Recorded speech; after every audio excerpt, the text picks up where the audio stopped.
दोस्तों आज का जो हमारा टॉपिक है वह आपके लिए काफ़ी यूजफुल होने वाला है।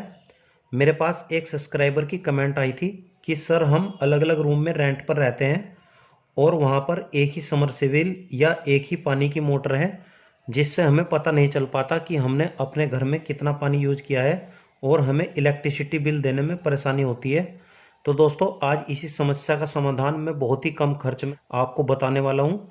केवल एक टू वे स्विच से हम एक मोटर को दो स्थान से कैसे ऑपरेट कर सकते हैं, इसके बारे में आपको बताऊंगा। दोस्तों आइए वीडियो को शुरू कर लेते हैं। आज का जो हमारा प्रैक्टिकल है, एक मोटर को 2 मीटर से कैसे चलाएं या एक मोटर को दो जगह से कैसे चलाएं।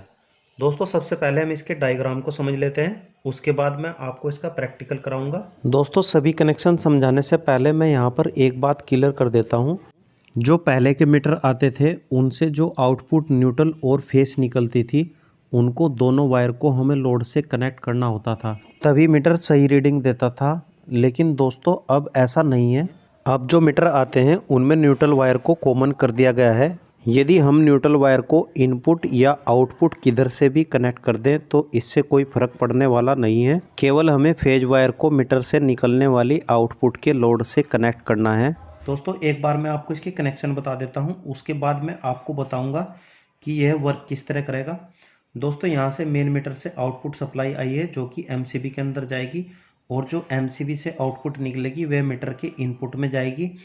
और दोस्तों इसी तरीके से हम रूम नंबर 1 और रूम नंबर 2 के अंदर इनपुट एसी सप्लाई को कनेक्ट कर देंगे और मोटर की एक वायर को हम न्यूट्रल के साथ में इस तरह से कॉमन कर देंगे, और जो मोटर की दूसरी वायर आई है उसको हम टू वे स्विच के बीच में कनेक्ट करेंगे।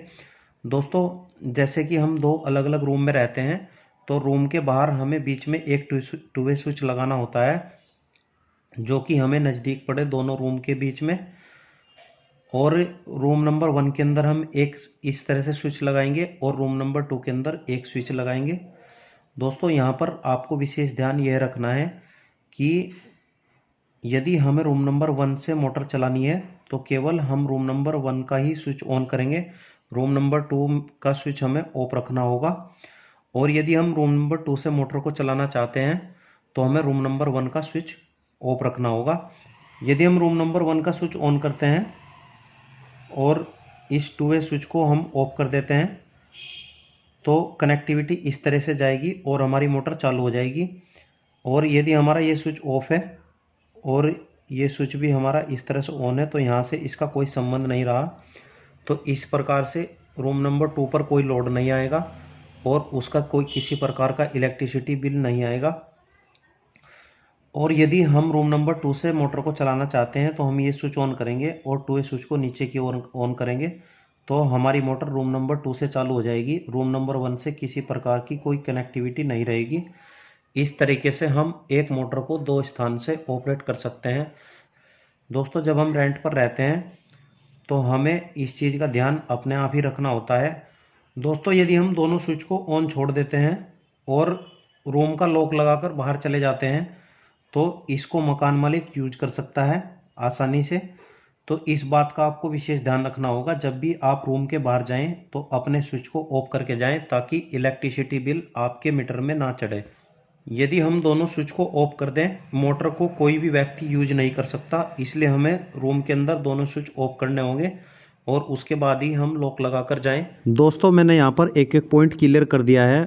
यदि आप फिर भी सोचते हैं कि यदि गलती से एक स्विच ऑन रहता है तो दूसरा यूज कर सकता है, तो दोस्तों ऐसा सोचना भी गलत है, क्योंकि मकान मालिक एक बार को अपने घर की लाइट व स्विच ऑफ करना भूल सकता है लेकिन किराएदार कभी नहीं भूलता, क्योंकि उसे हर चीज़ का फिक्र रहता है और उसे यह पता रहता है कि यदि मैं इस स्विच को ऑन छोड़ देता हूं तो मेरा इलेक्ट्रिसिटी बिल खर्च हो सकता है या मुझे ज़्यादा बिल देना पड़ेगा। तो इस वजह से किराएदार इन बातों का बहुत विशेष ध्यान रखता है। दोस्तों यह कार्य मैं 3 से 4 जगह 2 साल पहले कर चुका हूं, जिससे लोगों को इलेक्ट्रिसिटी बिल देने में कोई परेशानी नहीं है और वह इसी तरीके से दो स्थान से एक मोटर को चलाते हैं। दोस्तों इसमें मकान मालिक का भी बहुत कम खर्च आता है।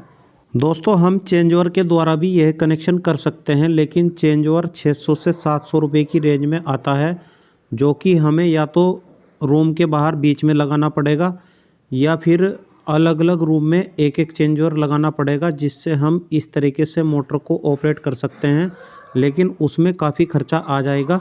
और यदि हम एक चेंज ओवर को बीच में लगाकर एक मोटर को 2 मीटर से ऑपरेट करते हैं तो उसमें यह नुकसान रहेगा कि यदि एक बंदा अपने रूम से बाहर चला जाता है तो दूसरा उसका फ़ायदा उठा सकता है। दोस्तों, यदि आप जानना चाहते हैं कि चेंज ओवर क्या होता है या चेंज ओवर से एक मोटर को 2 मीटर से या 2 जगह से कैसे ऑपरेट करें, तो इसके ऊपर मैं अलग से वीडियो बना दूंगा। आप कमेंट बॉक्स में मुझे लिख दें, और यदि यह तरीका आपको बेस्ट लगे तो कमेंट बॉक्स में हमें लिखें। दोस्तों, आइए अब हम इसका प्रैक्टिकल कर लेते हैं। तो मीटर 2 प्रकार के होते हैं। केवल लाइट आने पर ही हम रीडिंग देख सकते हैं, लाइट जाने पर रीडिंग नहीं दिखाई देगी।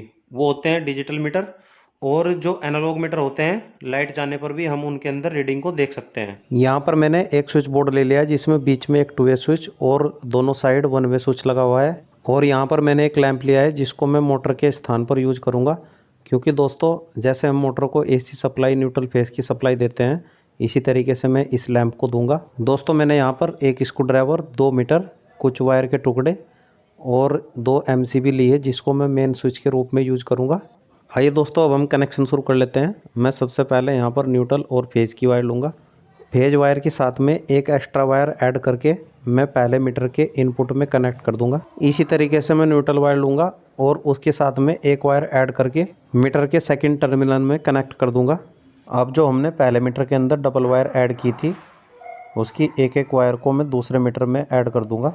इस तरह से दोनों मीटर को इनपुट सप्लाई मिल चुकी है। अब इन दोनों इनपुट वायर को मैं MCB से आने वाली आउटपुट सप्लाई से कनेक्ट कर दूंगा।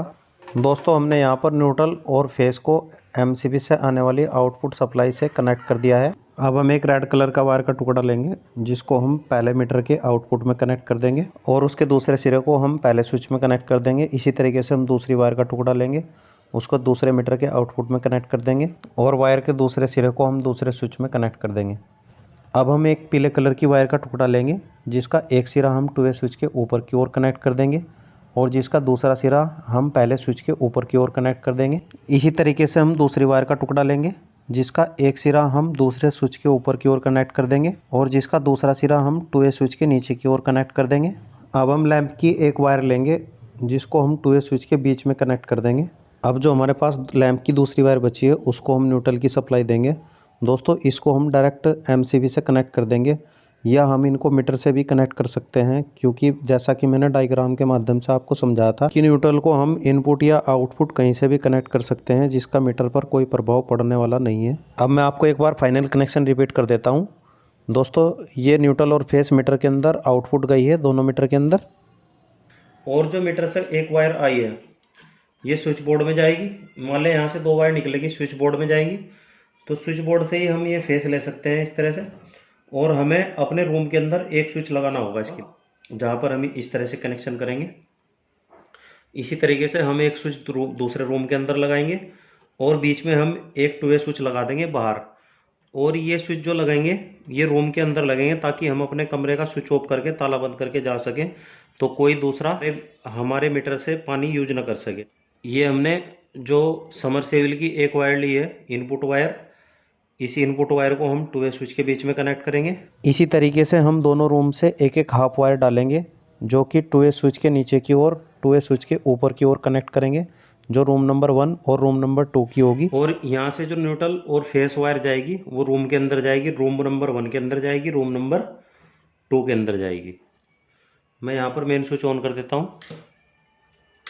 ये मैंने मेन स्विच ऑन कर दिया है, मीटर के अंदर सप्लाई आ चुकी है।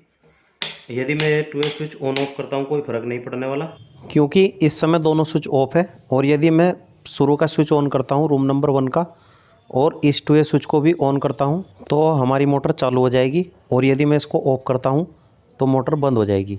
और यदि मैं रूम नंबर 1 का स्विच ऑफ करता हूँ और 2 वे स्विच भी हमारा यहाँ पर ऑफ है और रूम नंबर 2 का स्विच ऑन करता हूँ, तो मोटर हमारी रूम नंबर 2 से चलेगी। दोस्तों, यहाँ पर इलेक्ट्रिसिटी एक समय में केवल एक रूम से ही खर्च होगी, क्योंकि 2 वे स्विच एक बार में एक साइड ही वर्क करता है। बस आपको यह ध्यान रखना है कि यूज ना होने पर आपको अपने रूम का स्विच ऑफ रखना होगा। दोस्तों, यदि एक मोटर को 3 जगह से ऑपरेट करना है या 2 किराएदार और 1 मकान मालिक को ऑपरेट करना है तो उसके लिए क्या करें। जिस तरह से रूम नंबर 1 और रूम नंबर 2 के अंदर स्विच लगाए गए हैं, इसी तरीके से मकान मालिक को भी अपने रूम के अंदर एक स्विच लगाना पड़ेगा। और जो हमारी मोटर से वायर आई है जो 2 वे स्विच के बीच में कनेक्ट कर रखी है, उसके साथ में हम एक हाफ वायर कनेक्ट कर देंगे और उसको हम तीसरे स्विच के नीचे की ओर कनेक्ट कर देंगे। अब हम इस स्विच को मेन मीटर से आने वाले मकान मालिक के मीटर से फेज की सप्लाई देंगे। दोस्तों, जो मोटर से हाफ वायर आई है जो 2 वे स्विच के बीच में जुड़ी हुई थी, उसके साथ में मैंने एक एक्स्ट्रा हाफ वायर ली और उसको मेन मीटर से आने वाली फेज सप्लाई के साथ में कनेक्ट कर दिया।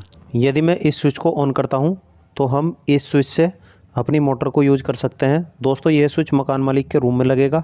जैसे रूम नंबर 1 और रूम नंबर 2 का किराएदार अपने रूम से बाहर जाना चाहता है तो लॉक लगा के आराम से अपने स्विच को ऑफ करके जा सकता है और मकान मालिक अपने रूम के अंदर से मोटर को आसानी से ऑन ऑफ कर सकता है। इससे बिल केवल मकान मालिक के मीटर पर आएगा, इसका इफेक्ट किराएदार के मीटर पर नहीं पड़ने वाला है। बस मकान मालिक को भी किराएदार की तरह यह ध्यान रखना होगा, जब उसको पानी नहीं चलाना है तो अपने स्विच को ऑफ रखे।